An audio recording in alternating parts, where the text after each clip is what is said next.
E aí, estrelinhos, hoje eu trouxe mais um vídeo para vocês. E o vídeo de hoje é sobre uma polêmica que tava na internet, que eu já falei no vídeo lá que eu gravei o jogo.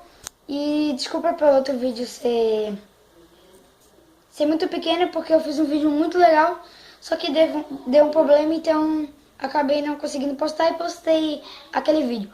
Então, vamos para a polêmica da internet. Go!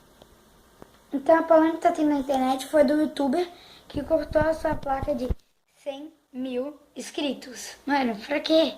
Eu não vou falar pra quem eu tô, tipo, concordando que deve estar certo.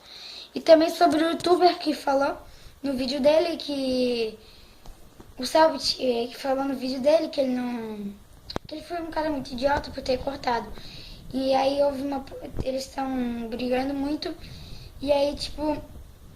o Aruan Felix, ele falou pro Selbit que ele não deveria se intrometer, porque ele também faz coisas ruins no final das conferências que tem.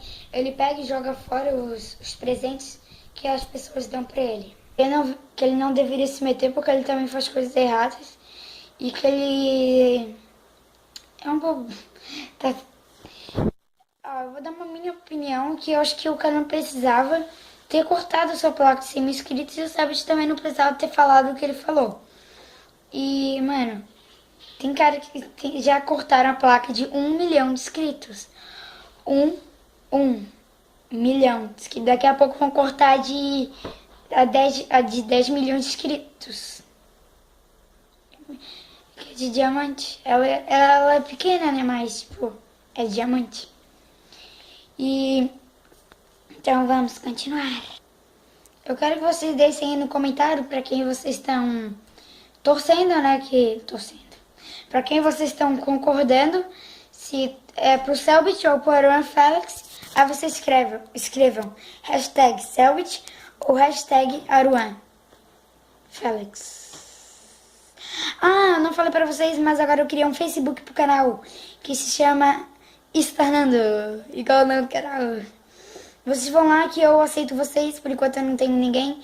Então, por favor, aceitem. Eu também tô jogando um jogo chamado Militar. É Militar alguma coisa. Quero que vocês também joguem comigo. Eu jogo no servidor da América. Mano, é Militar Wars, alguma coisa assim. Que aí eu baixei pelo Facebook. Quero que você jogue comigo, mas primeiro mandem o convite. Ok, galera? Espero que vocês tenham gostado do vídeo. Deem seu like, inscrevam-se e até o próximo lindo vídeo.